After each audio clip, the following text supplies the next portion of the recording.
Shattered glass, echoing through rain-soaked cobblestones, marked an Alpha's broken heart. Years passed since his fated mate vanished into ash. Yet tonight, deep within an underground Medici auction, a masked Omega stepped onto stage. One breath. One familiar scent. Destiny violently clawed its way back from death's cold grip. Rain battered the heavy stone parapets of Dunstanburgh Castle, a relentless deluge that mirrored the permanent storm raging within King Cedric of House Plantagenet. Known to the mortal world as a formidable northern lord to the shadow world of lycanthropes, Cedric was the Alpha King of the Laurentian Pack. His territory stretched from the jagged Scottish Highlands down to the fertile English Midlands, a vast empire built on centuries of ruthless strategy and primal strength. Yet for all his power, his throne was a hollow, freezing monument to a ghost. 5 years had passed since the ambush near the Bavarian Alps. Evangeline Hastings, an Omega of minor nobility, but possessing a spirit that rivaled the fiercest warriors, had been his fated mate. Their bond had just begun to solidify, a rare and perfect alignment of souls that promised an era of unparalleled peace for their kind. But fate had been deeply cruel.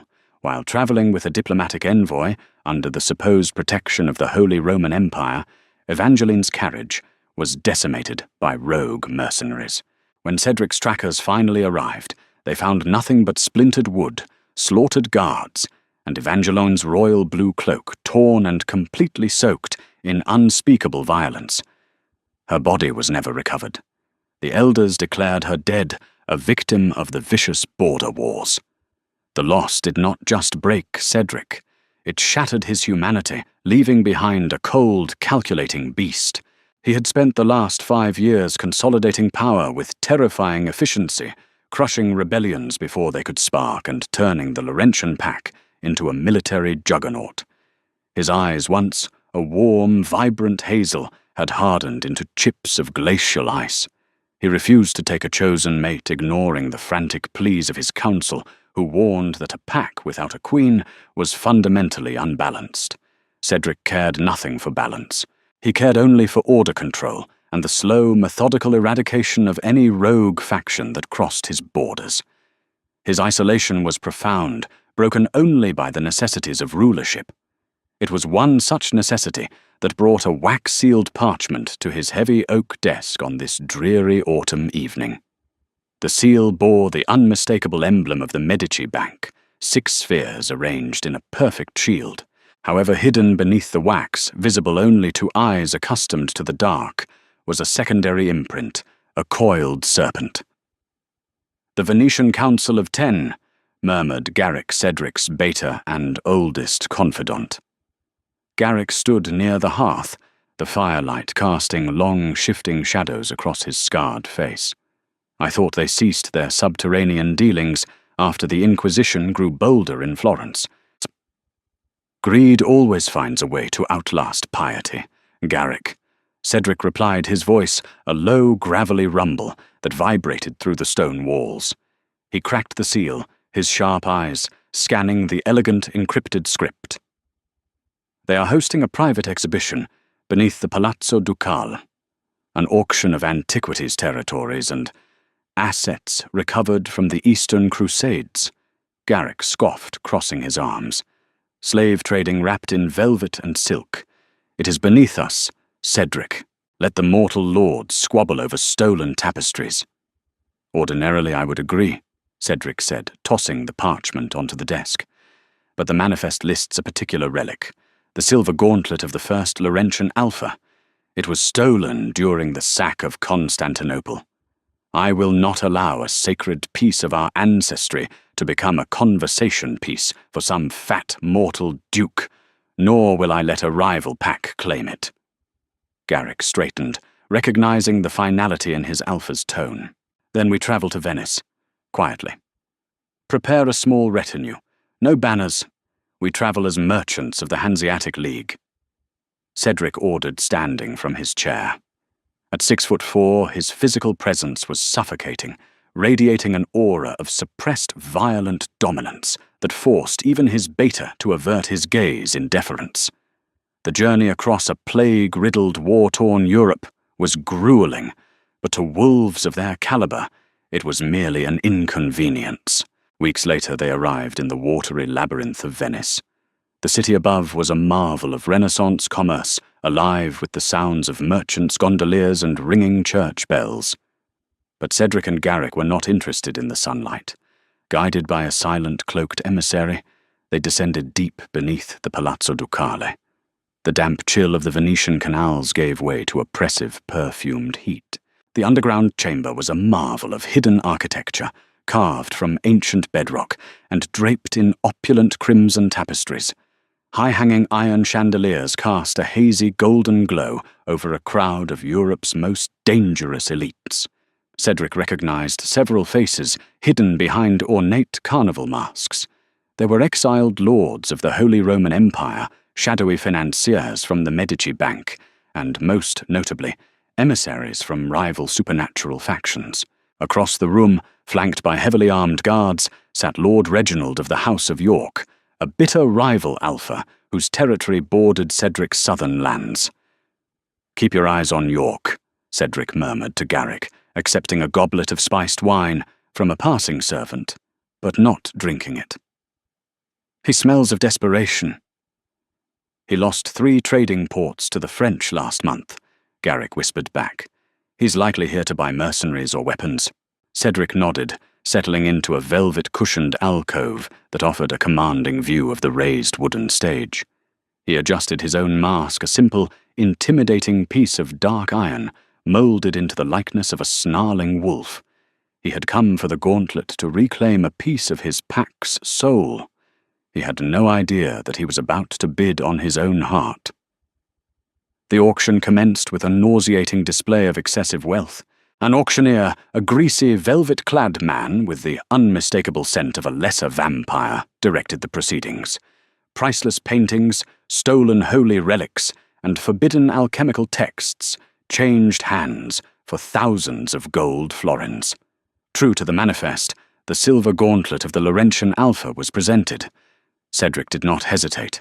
The moment the bidding opened, he signalled Garrick, who raised his placard.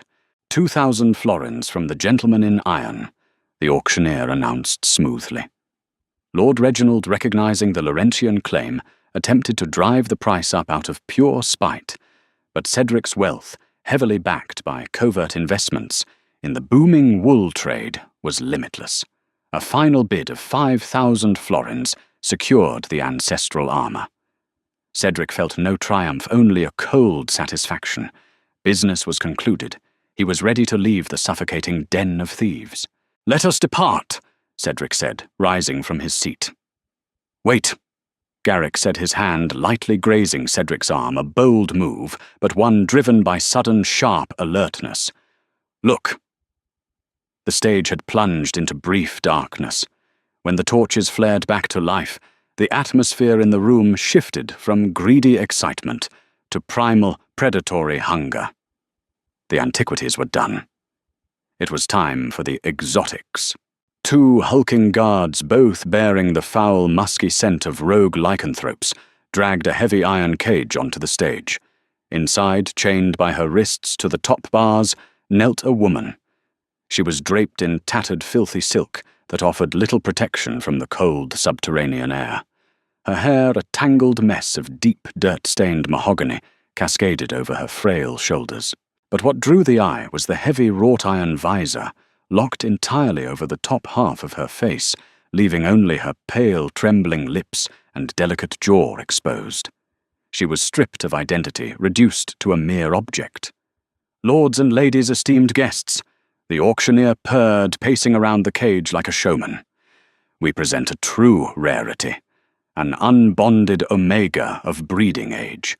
Captured from the wild eastern steppes, she is fiercely untamed, but perfectly sound, a jewel for any noble alpha looking to strengthen his bloodline or entertain his court." A low murmur of approval rippled through the audience.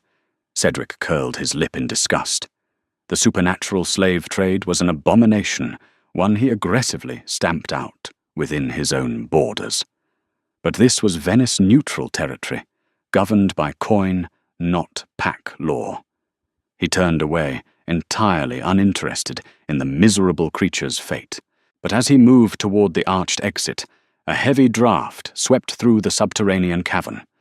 The cold air rushed off the nearby subterranean canal, weaving through the iron bars of the cage, sweeping over the kneeling Omega, and carrying her scent directly to the back alcove where Cedric stood. Cedric froze. His heart, a frozen dormant organ for 5 long years, suddenly seized violently against his ribs. His wolf, an inner beast that had done nothing but snarl in dark, depressed corners, roared to life, slamming against his consciousness with terrifying force. He inhaled sharply. Beneath the overwhelming stench of the dungeon, beneath the sweat and the metallic tang of fear, there it was. It was faint, buried under layers of dirt and despair, but it was unmistakable. Lavender. Rain-slicked earth. A unique crackling spark of warm amber. Mate, Alpha 4. Garrick asked his voice, laced with sudden alarm as he watched Cedric's iron-clad grip crush the ornate wooden banister of their alcove into splinters. Cedric did not hear him. The world narrowed to a terrifying pinpoint focus on the cage. His eyes bled from their cold hazel into a glowing luminescent gold, a physical manifestation of an alpha's supreme dominance and possessive rage. He took a slow, heavy step forward, his boots ringing loudly against the stone. It was impossible.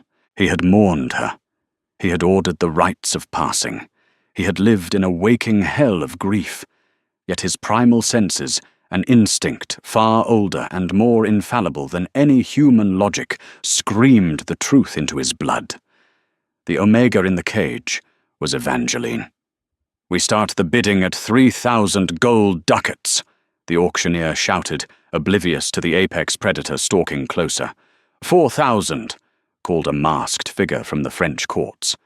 5,000, boomed Lord Reginald of York, his lecherous gaze fixed on the trapped woman. He wanted a plaything. A low, guttural snarl vibrated in Cedric's chest, a sound so menacing that several minor lords nearby physically shrank away, the hairs on their arms standing on end. 10,000, Cedric commanded.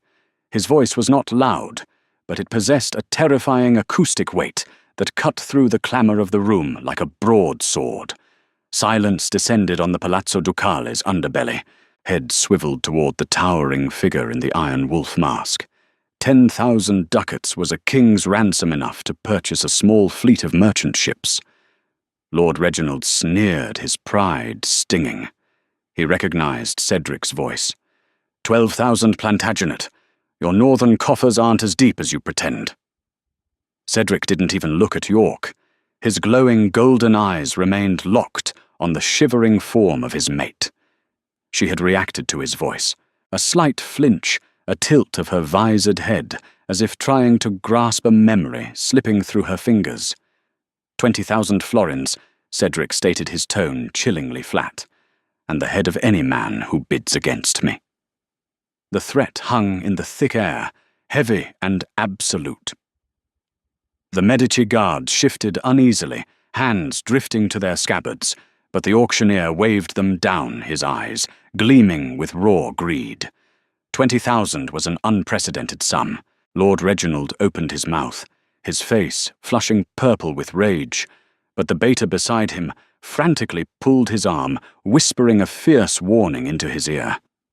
York was desperate, but he was not suicidal.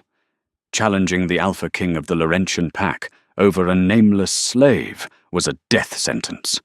York snapped his jaw shut and looked away. 20,000. Going once? The auctioneer stammered, wiping sweat from his brow. Going twice. Sold. To the gentleman of the north. Clear the room, Cedric ordered Garrick, not taking his eyes off the stage. Pay them. Get the keys. If anyone lingers, kill them. Garrick moved with lethal efficiency, flanked by their small, highly trained retinue. Heavy sacks of gold were exchanged, and the terrified auctioneer practically threw the iron key ring at Garrick before scuttling into the shadows. The elite crowd, sensing the explosive violence radiating from the Northern Alpha, dispersed, rapidly melting away into the hidden corridors of Venice. Within minutes, the great subterranean chamber was empty, save for Cedric, his men, and the cage. Cedric approached the stage. His breathing was heavy, ragged. 5 years. 5 years of waking up to a cold, empty bed, of seeing her smile in the dying embers of the hearth, of believing he had failed his most fundamental duty to protect her. He took the keys from Garrick, his massive scarred hands trembling slightly. He unlocked the heavy iron door of the cage. It creaked open, echoing loudly in the silent cavern. He stepped inside. The Omega shrank back, pressing herself against the cold iron bars, pulling her chained wrists taut. Her breath came in rapid, panicked gasps. She was terrified of him. The realization felt like a dagger twisting in Cedric's gut. Evangeline, he breathed the name, tasting like a forgotten prayer on his lips. He reached out, his movements incredibly slow and deliberate, projecting calmness he did not feel. He reached behind her head, finding the heavy brass lock that secured the iron visor. With a deft twist of a small key, the lock clicked. He gently pulled the cruel mask away, tossing it onto the stone floor with a loud clang. Her face was revealed in the dim torchlight. It was thinner, sharper, marred by dirt and hollow cheekbones, but it was undeniably her. The delicate curve of her nose, the soft slope of her jaw, and her eyes wide, terrified, and a startling, beautiful shade of amethyst. "Evie," Cedric whispered, dropping to one knee, ignoring the grime soaking into his velvet trousers. He reached out to gently cup her cheek. But instead of melting into his touch, instead of the joyous recognition of a mate reunited, Evangeline unleashed a vicious, feral hiss. She violently jerked her head away from his hand, her amethyst eyes flashing with wild, unadulterated fear. "Do not touch me," she rasped, her voice rough and unused. Cedric froze his hand, hovering in the air. "Evangeline, it's me. It's Cedric. You're safe now. I have you." She looked at him, not with the gaze of a lost lover, but with the hollow, blank stare of a stranger cornered by a predator. "I don't know who you are," she whispered, shivering violently. "Please, my master will punish me if I speak to the buyers." The words hit Cedric with the force of a battering ram. "My master." As she cowered away, the tattered silk of her garment slipped slightly off her left shoulder. Cedric's golden eyes snapped to her collarbone. There burned deeply into her pale skin was a fresh, angry brand. It was not the mark of a slave trader. It was a perfectly rendered sigil, a silver crescent moon pierced by a bloody broadsword, the crest of the House of Romanov. Cedric's blood turned to ice, and then instantly to boiling catastrophic fire. The Russian Alphas, supposed allies of the Laurentian Pack. They hadn't just attacked her caravan 5 years ago. They had taken his queen, wiped her memory, conditioned her as a slave, and tossed her into a Medici auction to humiliate him, or worse, to see if he would blindly buy a spy. Evangeline was alive, but the mate he knew was gone, locked away behind walls of trauma and dark magic. Cedric stood up slowly, the terrifying, icy composure of the Alpha King settling heavily over his features. The sadness vanished, replaced by an apocalyptic wrath. "Garrick Cedric," said his voice echoing with the promise of a continent-shattering war. "Summon the generals. Send word to the fleet." "To what end, my king?" Garrick asked, staring in shock at the Romanov brand on the girl's shoulder. Cedric looked down at his trembling, broken mate, vowing to burn the world to ashes to put the light back in her eyes.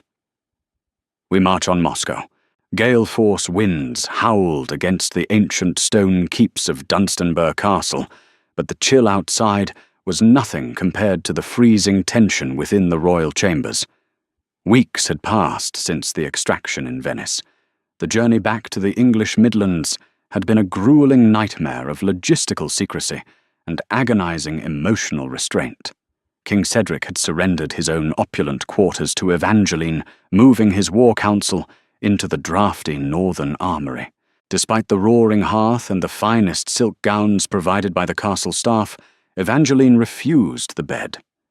She spent her days huddled in the darkest corner of the room, flinching at the sound of shifting armour, and weeping silently whenever a guard passed the heavy oak doors. She was a ghost trapped in a living nightmare, bound by invisible chains forged in the icy depths of Russia. Her mind is a shattered mirror. Alpha whispered Lady Beatrice the pack's most venerable healer, and a witch of the old Celtic bloodlines.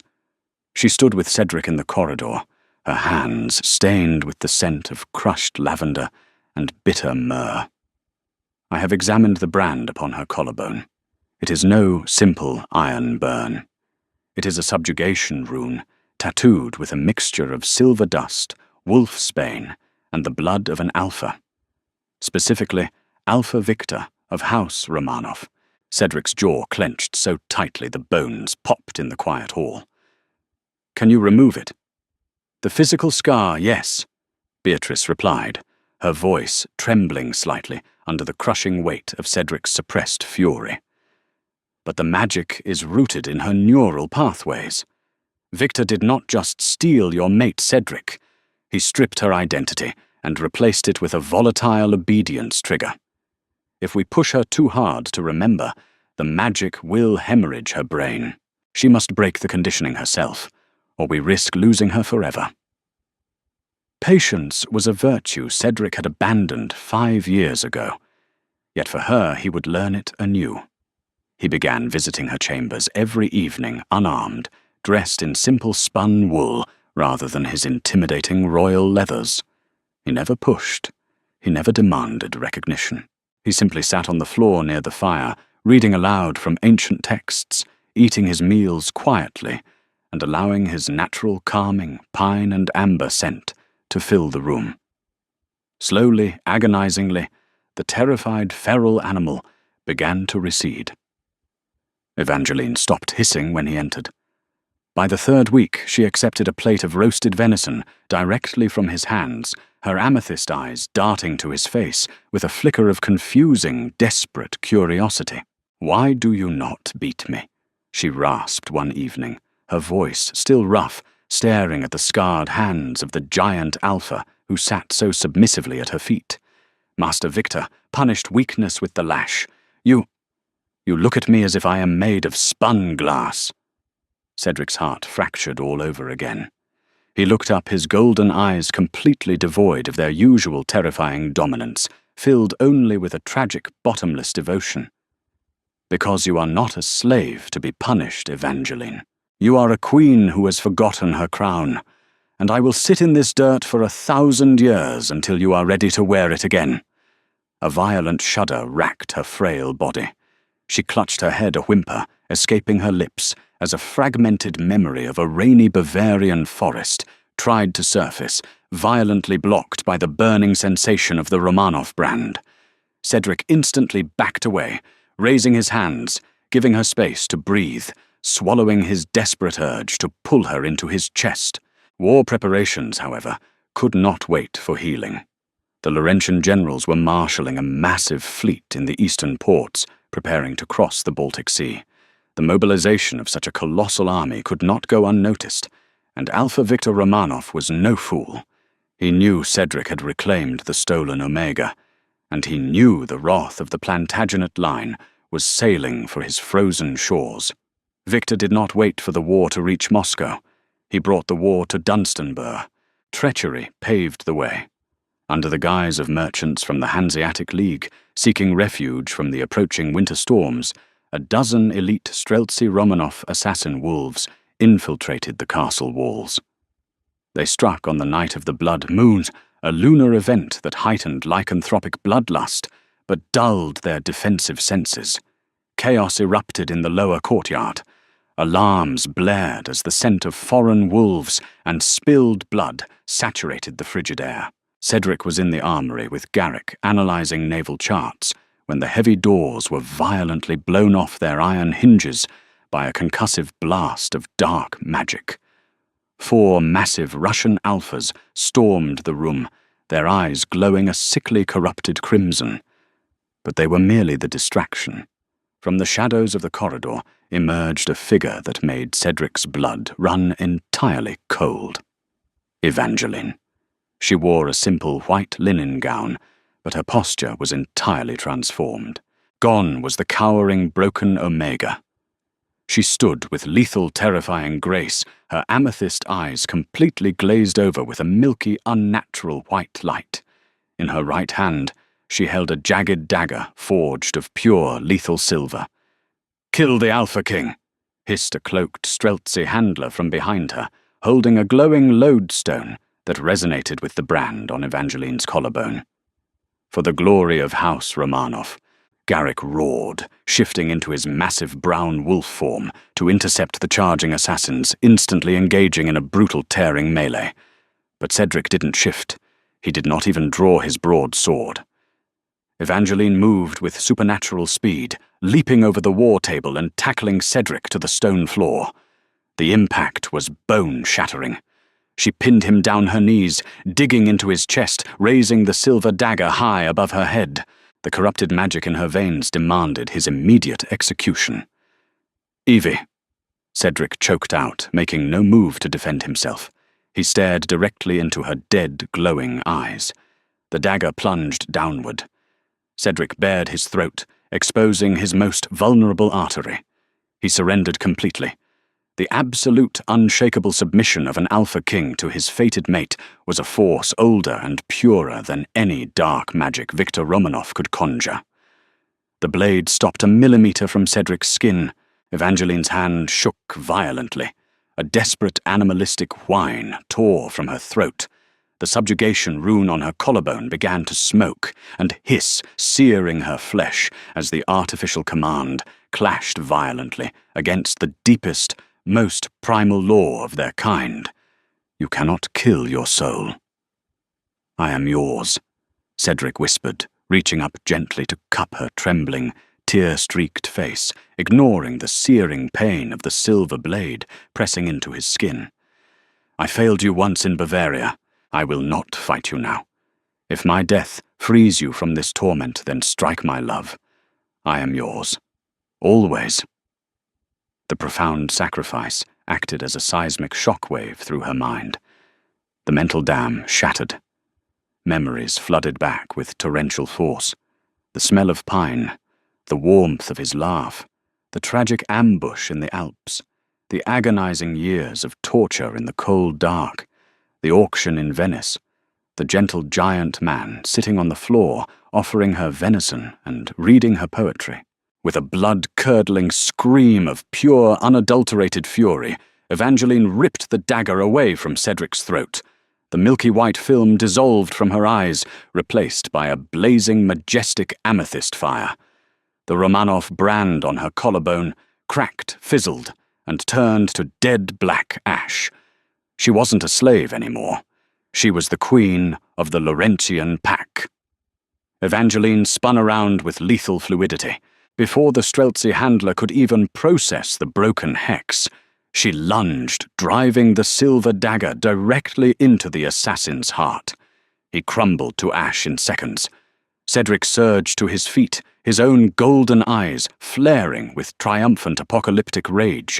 Together with Garrick, they decimated the remaining Russian assassins, turning the armory into a slaughterhouse of foreign blood.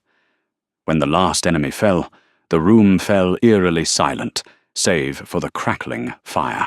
Evangeline stood amidst the ruin, her chest heaving, the silver dagger dripping in her hand. She turned to Cedric. Her real memories fully restored the trauma of the past 5 years, now a weapon of vengeance rather than a chain of fear. "Cedric!" She breathed, dropping the blade. He crossed the room in 2 massive strides, sweeping her into his arms, crushing her against his chest as if trying to merge their very souls.